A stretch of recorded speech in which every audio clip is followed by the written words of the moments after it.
Public bathroom இருக்குது, அந்த இடத்துல நான் வேலை பார்த்துருந்தேன். அந்த ஆள் வந்து என்னை தகாத வார்த்தையை சொல்லி கேஷ் தரேன், உன் ஃபோன் நம்பர் கொடு வான்னு சொல்லி என்னை கூப்பிட்டு ஒரு மாதிரி பண்ண ஆரம்பித்தான். எனக்கு கோவம் வந்து தான் அவனை அடித்தேன். அந்த நேரத்தில் பப்ளிக்லாம் சேர்ந்துக்கின்னு எனக்கு கொஞ்சம் சப்போர்ட் பண்ணி அந்த ஆளை பிடிச்சி உட்கார வச்சு ஜீப்பு அதை ஏற்ற மாரி போலீஸ்காரங்க வந்தாங்க, அவங்க கடனை பிடிச்சி கொடுத்துட்டேன். அவ்வளோதான் சார் நடந்தது. இந்த மாதிரி நீங்கள் க்ளீன் பண்ணுற தூய்மை பணியாளர்களாக இருக்கீங்க. ஆமாம் சார். இந்த மாதிரி தொல்லைகள் அதிகமாக இருக்கு. ஆமாம் சார். பெண்களுக்கு பாதுகாப்பே இருக்க மாட்டேது சார். எப்போ பாரு இதுமாரி ஜென்ஸுங்களால் பொண்ணுங்க நிம்மதியாகவே எங்கேயுமே இறங்கி தைரியமாக இந்தமாரி வேலைக்கெலாம் வர முடியல. குடும்ப சூழ்நிலைக்காக தான் இந்த வேலைக்கே வந்தது.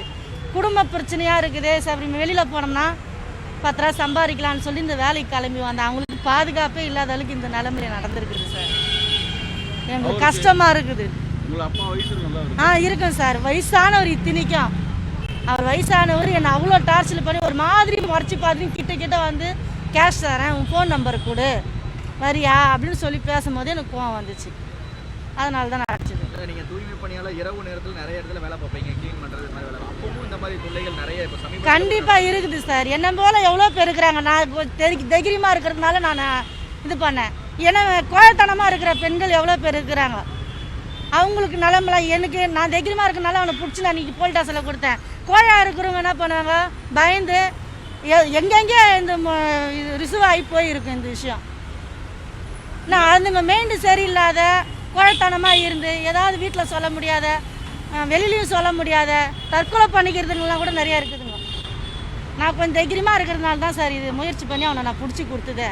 இல்லை அப்படி இருக்கக்கூடிய இந்த மாதிரி தூய்மை பணியாளர்கள் பெண் அவங்களுக்குலாம் வந்து என்ன சொல்கிறீங்க, எப்படி ஹேண்டில் பண்ணணும்? தூய்மை பணியாளர்களுக்கு பாதுகாப்பாக தான் இருக்கிறாங்க. இருந்தாலும் இது மாதிரி சில நபர்களால் தான் இந்தமாரி நடக்குது. அவ்வளோதான். தைரியமா பெண்கள் எல்லாருமே தைரியமா இருந்து இது செயல்படணும் சார். இதுமாரி அவங்களுக்குன்னு ஒரு பிரச்சனை வரும்போது பாலியல் தொந்தரவு யாரு கொடுத்தாலும் அவங்க தைரியமா இறங்கி பெண்கள் வந்து பயப்படவே கூடாது.